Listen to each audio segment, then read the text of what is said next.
Baiklah, Assalamualaikum warahmatullahi wabarakatuh. Perkenalkan kami dari kelompok 9 Manajemen Keuangan 2 akan mempresentasikan materi tentang pendanaan jangka pendek tidak spontan. Sebelumnya kami memperkenalkan diri terlebih dahulu. Saya Higit Aditya dan rekan saya Gian Rifani. Baiklah, materi pertama akan dibacakan oleh Gian. Baiklah, saya akan menjelaskan tentang pendanaan tidak spontan. Pendanaan tidak spontan disebut juga dengan pendanaan yang memerlukan negosiasi. Jenis pendanaan ini tidak berubah secara otomatis dengan berubahnya tingkat kegiatan perusahaan. Sumber dana ini menunjukkan bahwa perusahaan harus melakukan perjanjian formal untuk memperolehnya. Lalu ada sumber pendanaan jangka pendek tidak spontan. Yang pertama, ada money market credit. Juga terbagi yang A, commercial paper, merupakan surat utang jangka pendek, jangka waktu 30 sampai 90 hari, tanpa jaminan yang dikeluarkan perusahaan besar dan dijual langsung ke investor. Biasanya hanya perusahaan besar yang mengeluarkan commercial paper. Yang B, ada bankers acceptance untuk perusahaan yang berbisnis pada perniagaan internasional atau domestik. Banker acceptance dapat menjadi sumber penting untuk pendanaan. Kemudian yang kedua, ada kredit jangka pendek atau pinjaman kredit. Ini untuk memisahkan kredit jangka pendek lebih convenient menjadi dua jenis, yaitu unsecured loans dan secured loan. Umumnya perusahaan pembiayaan tidak ada menawarkan unsecured loans karena perusahaan yang memerlukan unsecured loan dapat memperoleh loan tersebut dari bank dengan bank yang lebih murah. Unsecured loan merupakan kredit yang diberikan oleh bank kepada perusahaan tanpa suatu agunan fisik tertentu.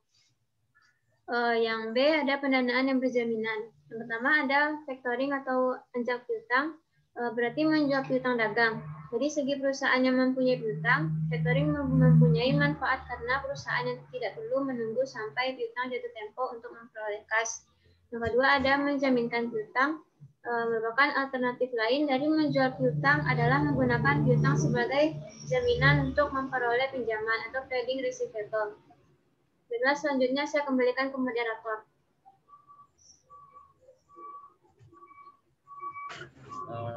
Baiklah, saya akan melanjutkan materi selanjutnya, yaitu yang ketiga, menjaminkan barang dagangan. Perusahaan bisa menjaminkan barang dagangan untuk memperoleh pinjaman. Prosedur yang dipakai akan sama dengan penjaminan piutang. Yang keempat, ada akseptansi bank, merupakan pernyataan kesanggupan bank pengakses untuk melakukan pembayaran atas suatu vessel berjangka yang diterbitkan eksportir. Yang kelima, ada repo, yaitu suatu perjanjian antara penjual dan pembeli atas efek-efek di mana penjual berjanji untuk membeli kembali. Selanjutnya poin C, biaya efektif pendanaan tidak spontan. Biaya efektif pendanaan tidak spontan dapat dihitung dengan menggunakan rumus tingkat persentase tahunan atau APR, yaitu APR sama dengan bunga pinjaman, APR sama dengan bunga dibagi pinjaman pokok dikali 1 dibagi waktu.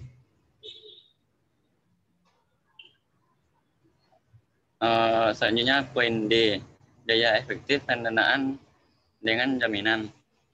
Biaya efektif untuk pendanaan dengan jaminan sama halnya dengan pendanaan tanpa jaminan. Pendanaan dengan jaminan juga menghitung biaya efektif kredit jangka pendek dengan rumus tingkat persentase tahunan atau APR. Sumber dengan jaminan biasanya dijamin dengan janji aset likuiditas tinggi. Baiklah, sekian presentasi dari kelompok kami. Terima kasih. Assalamualaikum warahmatullahi wabarakatuh.